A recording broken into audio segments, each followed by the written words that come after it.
Hey, welcome back, everybody. And we're ready for our afternoon session of the KRAS Kickers Connect event.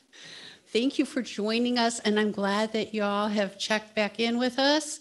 And you are certainly welcome to keep attending and hopefully keep watching. We still have some amazing speakers, and I got to tell you, I am over the moon excited about our very next speaker. We have Dr. Pasi Janne, and Dr. Janne is the director of the Lowe Center for Thoracic Oncology at Dana-Farber Institute, professor of medicine at Harvard Medical School. He's also the director of the Belfer Center for Applied Cancer Science at Dana-Farber Cancer Institute. After he earned his MD and Ph.D. from the School of Medicine at the University of Pennsylvania. He completed his internship and residency in medicine at Brigham and Women's Hospital Boston, and his research is like just world renowned. We hear from him often and everywhere, and he is one of the co-discoverers of the EGFR mutations. But he's here today to do the pipeline of hope with us as it comes to KRAS. So welcome so much, Dr. Janne. I appreciate you joining us today on this Saturday. Hi. Oh, my pleasure, and thank you for the invitation to be there, to be here with all of you today. So let me share my screen and talk a little bit about the KRAS inhibitors. Let's just see, make sure this works.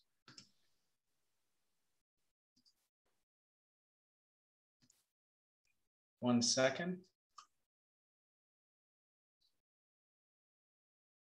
Which screen do you see? Do you see the full screen or the display or the presenter mode? Okay, so now full screen? Yes. Thank you. Excellent. Okay, great. Well, thank you so much again for the invitation to be here today. And I wanted to talk a little bit about the KRAS G12C inhibitors that are in the clinic, and share some of the data that's out there, and a little bit of the kind of the future directions of where things are moving in the future. And I do think it's an exciting, it's a very exciting area, because there's been a lot of developments in this space. Just for disclosures shown here. So I think all of us, when we start thinking about the field of targeted therapies in lung cancer, have been amazed by the sort of the development of targeted therapies in this space, and for all the different subsets and all the different drugs that are out there. And you see KRAS G12C on the bottom. And if you look at the pie chart, of course, it's very obvious that KRAS is a very, very large part of this pie. And when we think about even for KRAS G12C, which makes about 50% of the KRAS mutations that we see in individuals with lung cancer, that's a lot of patients. And that is a lot of, it's more than many of these pieces of the pie combined. It's basically the size of EGFR mutant lung cancer in the US and in the European Union. And so I think, it's so important that we finally have therapies, or we're starting to have therapies for this subset. And it's been a difficult area to develop therapies. And it's difficult because KRAS, unlike these other targets, is not a kinase. And where the therapies sort of from a chemistry standpoint have been easier to develop. And for KRAS, it's been much, much more difficult. And it's been much, much more difficult to identify sort of a nook and cranny in the protein where you could actually stick a molecule and inactivate the protein. And that's been part of the challenge here. Now, the big breakthrough here came just 8 years ago, and was really a kind of a fundamental discovery that was made by Kevin Shokat's laboratory that demonstrated for the first time that if you bind this particular mutation in the KRAS protein, this cysteine 12 shown on the yellow there, it kind of introduces this pocket here where you can get a specific drug into place. And that for the first time allowed, at least in this paper, the development of potentially a therapy that would be effective or potentially effective in cancers with these G12C mutations. Now, incidentally, the binding to the cysteine is a done in an irreversible fashion, meaning when the drug binds the cysteine, it can't unbind. And this same sort of principle has been used in other development of other drugs in that list of medicines that I showed you in the table previously. But this, of course, then inspired the clinical development of G12C inhibitors using this very same principle. They are all molecules that bind in this irreversible fashion in the cysteine residue, and are very, and have some, of course, different properties, but the basic principle is the same. Now, when these molecules went into sort of the preclinical development, so before they went in the clinic, we actually learned something about the biology of KRAS mutant cancers. And previously it was felt that when you have this KRAS G12C mutation, that this sort of turned the protein on continuously, and it was only existed in the on form and not in the off form. But through some clever preclinical studies, people were able to figure out is that the medicines, the G12C inhibitors, actually bind the off form and prevent it to go into the on form. So in fact, this on and off form existed, even though we previously thought it didn't, and it gave us some insight into the biology. And also on the right-hand side are shown studies done with the Monothe inhibitor, essentially showing that in lung cancer in green, you have the vast majority of instances where you have shrinkage of the tumors when these are tested in preclinical models. However, there are some variations of the sensitivity, and in some cases, the tumors shrink a lot more than in others. Sometimes they sort of stop growing, and sometimes they have much less of an effect. And we don't, at the moment, completely understand all of what dictates these differences. And I think it's continuing to inform us of how we develop these in the clinic moving forward. But we saw these in the preclinical studies. Now, as I showed you or mentioned, many of these are in clinical development. The ones that we have the most extensive data, and I'll go through this in detail, are Sotorasib, which is now has regulatory approval in the United States, and Adagrasib, which has FDA's breakthrough designation. Both of them are in late-stage clinical development, meaning that they are in randomized phase 3 clinical trials. But there are many others. These are 3 others that are listed there that are have entered early phase clinical development. Many other companies have drugs in the space specifically targeting G12C and are likely to enter the clinic over the next several months to a few years. So I think the wonderful thing about it is that that there will be multiple options and multiple differing ones of these. And we'll learn in the clinic what are potentially the successes and limitations of these, and are there instances where one can use one of the medicines versus the other, or one after the other, et cetera. All these things are still things that we don't completely understand yet, but we will learn, and having more of these out there is, I think, better for our patients for sure. Now, a little bit about Adagrasib itself. As I mentioned, this is a medicine developed by Monothe Therapeutics. On the right-hand side, you see the kind of the same graph that I showed you previously, and it binds the off form of the KRAS, and again, kind of locks it into that off state, and then prevents it going on to the on state, and then this way turns the signaling off. When this was developed, it was found to be an incredibly selective drug, meaning that it was 1,000-fold selective over the wild type KRAS protein. So it's nice to have that sort of selectivity. It's an oral medicine, has a long half-life. It gets into tissues and into the brain, which is an important piece as well. And hence went forward in clinical development. Now, as I mentioned, there are the other medicine that is out there that has regulatory approval is Sotorasib. And there are some differences in these medicines, and in that they have different, what we call half-lives and exposures, meaning that how long does the level of the drug stay constant in somebody's circulation who has taken this medication.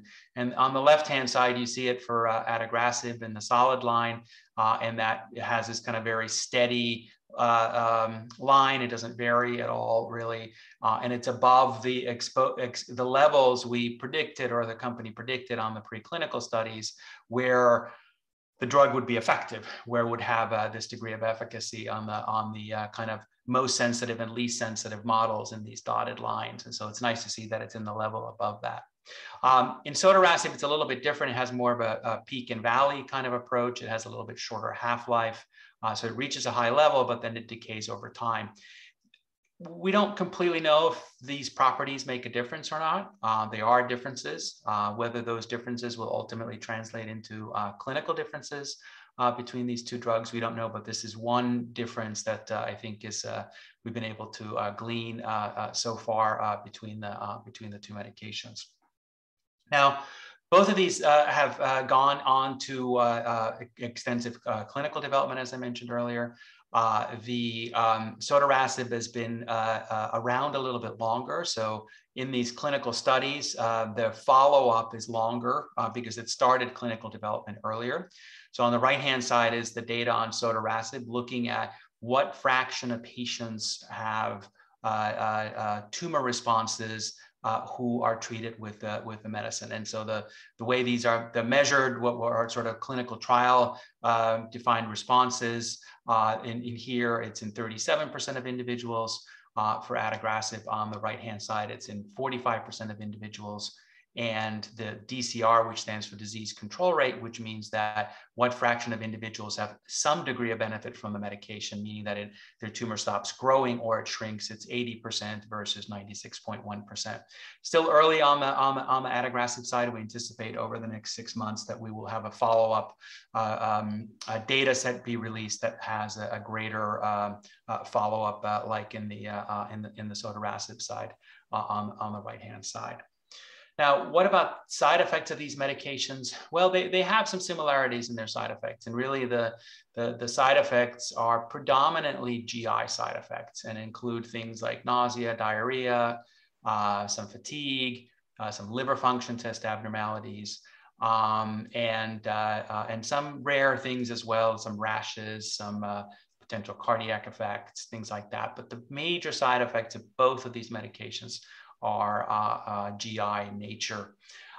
If we look at what fraction of individuals who start on one of these medicines have to discontinue one of the medicines because of a side effect, it's less than 10% for both. So it's 4.5% for Adagrasib and 7.1% for Sotorasib. If you look at how does this compare for any of the other medicines that I showed you on the table earlier on, it compares very favorably. In most cases, most of our successful sort of targeted therapies, precision therapies, the rate of discontinuation for side effects is less than 10%. I think anything more than that becomes harder or more potentially intolerable to be treated with any of these medications. If we look at sort of durability of the treatment, again, earlier on in the Adagrasib, but and these are lines where we have sort of individual patients on sort of horizontally, and then you can see in the arrows where you have an arrow at the end of that line means that the individual is continuing on treatment, and you can see a fair number of individuals are continuing on treatment. The triangle represents what's called a first response, meaning that when in the course of treatment do we start to see shrinkage of the tumor in individuals whose tumor is going to shrink. And you can see that the triangles are fairly early on. If you look at the bottom, the x-axis is on months, and most of the time it's somewhere in the 1 to 2 month ballpark, which typically corresponds to when an individual has their first CT scan after they started on therapy. So it's very reminiscent of what we see in other highly effective targeted therapies, that when the therapies are going to work, it typically starts to work fairly early on. Now, there are some exceptions, and you can see that in the triangles, but for the vast majority of individuals, it tends to happen. Fairly early on.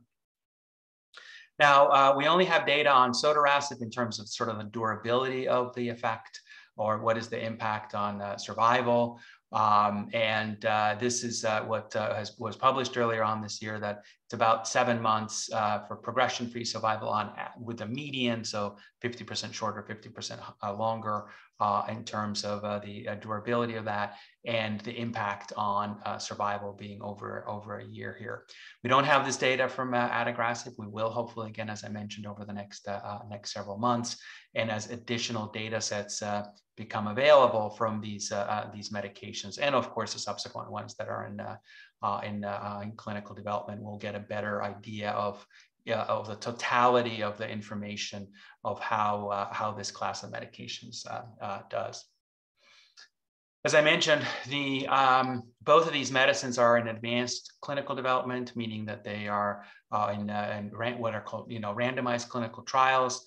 Both of them in a very similar clinical status, which means that these randomized trials are getting tested in individuals who have received first-line chemotherapy or chemotherapy and immunotherapy, and then are randomized to the medicines versus what would be standard of care second-line chemotherapy or docetaxel here.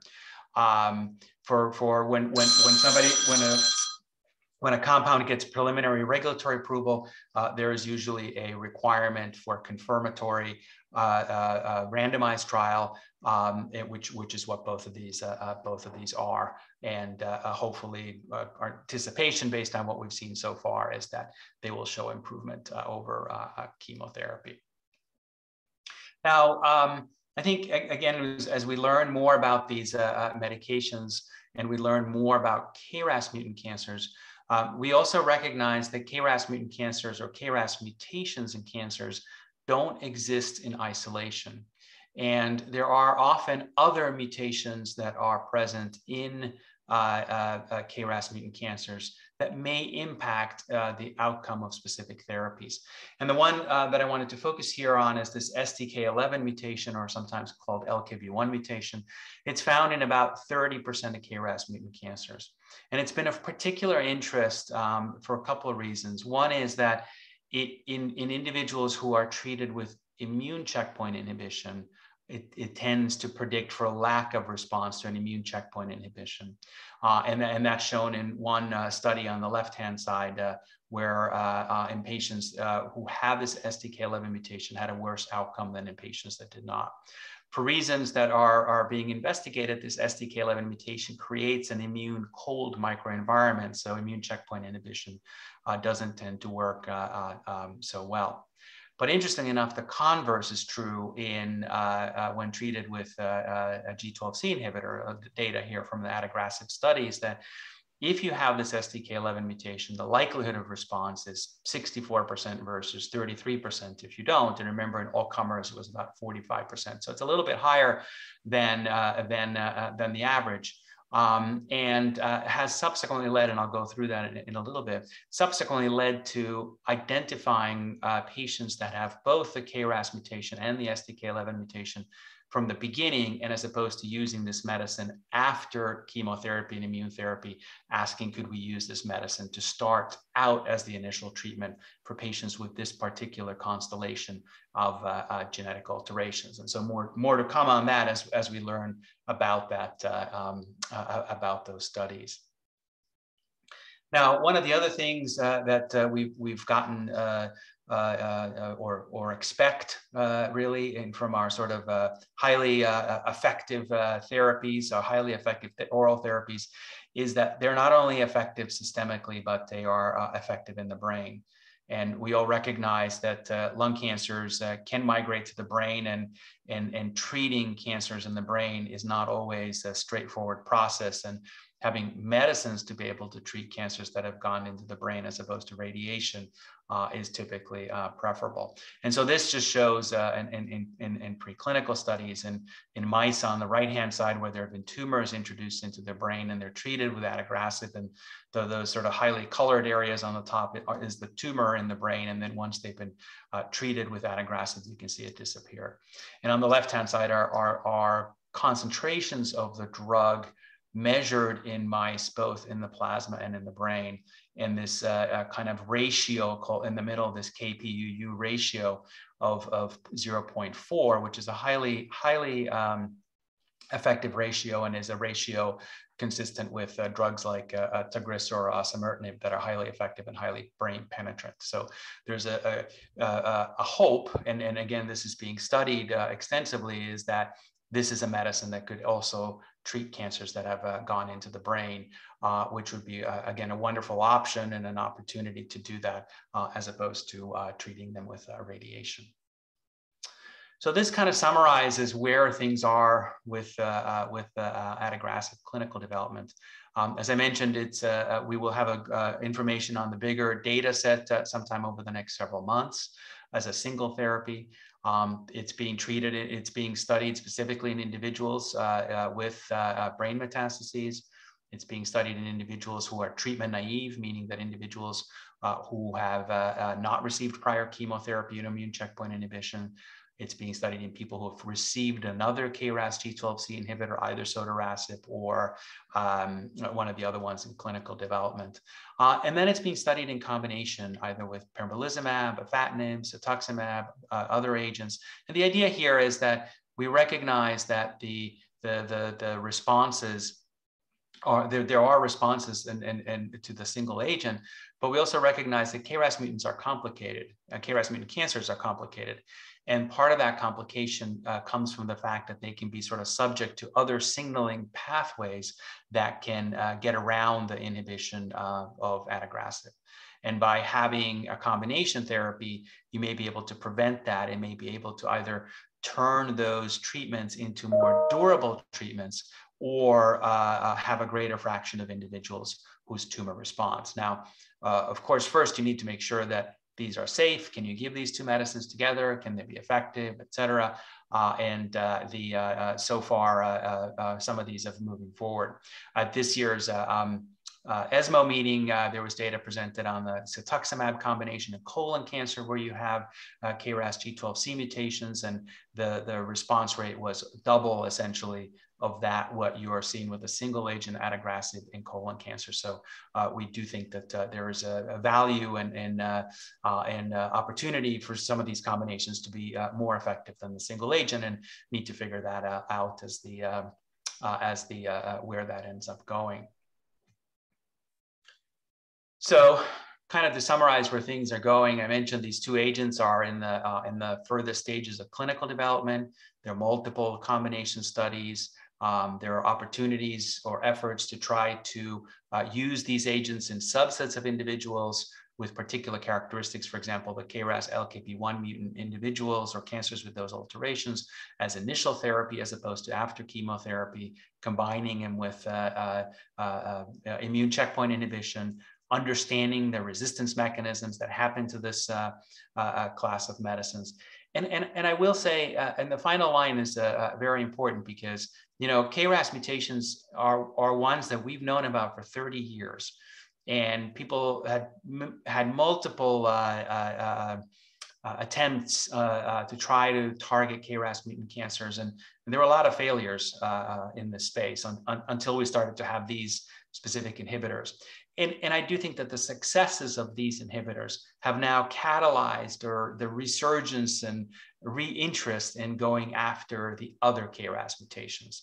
And that is happening. And these are all happening. And we hope that the KRAS G12D inhibitor will enter the clinic next year, and others to come. So I think there's reason to remain hopeful and optimistic about what's to come in the future. I think we're seeing the successes already of the G12C inhibitors, but that's just the beginning, and there's more to come, which I think is wonderful for our patients who need these therapies. So I will stop there, and I look forward to the discussion. Again, thanks again for inviting me to be here today.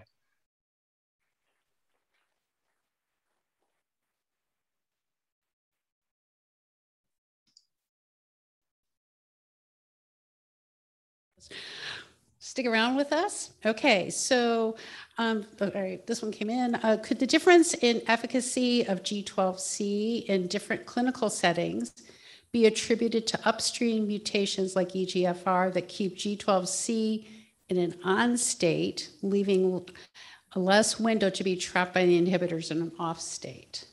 Right. So that's one of the sort of concepts of why we combine these therapies is that when you have this sort of upstream stimulus, EGFR, other growth factor receptors, then it may kind of create a kind of a bypass pathway to get around the G12C inhibition, and hence the reason for the combination. That's best displayed in colon cancer so far. There were very nice preclinical studies that were published to show that cetuximab, an EGFR-directed antibody, which is used in colon cancer, can block some of this upstream stimulus and can be effective in combination with G12C inhibitors. And as I mentioned, that combination now looks to be more promising than the single agent in the early colon cancer studies. So that remains hopeful. In the lung cancer space, we're using afatinib in that situation. As a wild type EGFR inhibitor, afatinib, of course, approved in lung cancer, and those studies are underway to see if that same principle could also hold in lung cancer that we're seeing in colon cancer. So more to come for sure. Oh, definitely more to come. And that's the really good news. And I did watch ESMO, and I did see that there was amazing information, particularly around colorectal cancer. Do you have anything you kind of like add about that? Because most of your slides were about lung. Yeah, no, the colon, the single agent activity in colon cancer for both adagrasib and Sotorasib has been much lower. Part of it is this rewiring process that happens, that when you inhibit KRAS G12C in colon cancer, you get this rewiring process that kind of turns on these upstream signals like EGFR, and hence the idea for the combination. And for adagrasib, there was there was some data on Sotorasib too, and in both cases, the activity of the combination looked better than the single agent. Numbers are still small and it's early, but I think it's promising, and I think it's showing also in the clinic the principle that was studied in preclinical studies, that this combination is appropriate. So I think that's good. I think we have less. Just talk about the other cancers. We have less information about other cancers with G12C mutations outside of lung and colon, although the limited numbers that have been presented, there has definitely been some responses as well. So we do think that the single agent activity will extend outside of lung and colon for other cancers that have G12C mutations. So it's ongoing clinical studies is what I'm hearing, and that we Absolutely. need to keep on looking, right? And you might possibly know how to kind of help us connect to a clinical study, might possibly, right? Absolutely. There are so many clinical studies ongoing at the moment, which is great, of course. Single agents and a multitude of combinations. Many of them are still trying to figure out the very important initial question is that how can you integrate these two medicines together? So anytime you do a therapy or combination therapy, you have to make sure that you can tolerate the combination. Then that takes some time initially, and then to see, of course, how does the activity look in terms of the combination compared to the single agent. So, but it's happening. It is happening, and we're getting closer. And there hasn't been any study, or maybe you can answer this question. Is there any study that's been done that if somebody does not do well on one treatment, they may be able to switch up to the other one? Well, there is a cohort in the adagrasib study that allows treatment with prior G12C inhibitors. So that's ongoing, but we don't have any information on that yet. So to get to your point, meaning that if one does not do well on one, can you respond to the other? Or if you've responded to one and stop responding to that, is there efficacy of the other? It's too early for that still. Okay, about how long does that sort of data take to find that out? I would suspect that next year we will have some information on that. Okay, that's good. Does anybody have any questions like here? Like they didn't, sometimes I get like the big yellow cars like flying across the room. No. Okay. Well, how are things going for you today up there in Boston? We need to know. Things are good. It's a nice fall day here in Boston, so it's okay. Yeah. It's okay, nice. Good. I got to see you managed to get yourself over to ESMO. I saw, right? You were one of our premier speakers over there. Yes, I was a co-chair of the scientific committee. So yeah. So a lot of work, and came off. Meeting went well. Okay. Yeah. No, it went really well. You got a thumbs up from me. So, Good. Okay. So what we've been doing with all of our speakers is we've been, as a group, we've been doing you see it right behind me, the Kick Cancers KRAS. And so if you are willing, we would love for you to kind of do it along with our group. Would that be okay? That would be fine with me. Okay, great. So what I'm doing is I'm going to do like a count off. It's like 1, 2, 3, and then we're going to do Kick Cancers KRAS, just like that. Okay. Okay, let's go. Guys. All right. 1, 2, 3. Kick Cancers KRAS. All right, great. Thank you so much for joining with us today, Dr. Janne. My pleasure. My pleasure. Absolutely. Okay, great. All right. Well, thank you so much. And we'll be talking to you again soon. Thank you. Absolutely. Take care now. All right. Thank you now. Bye-bye. Bye-bye.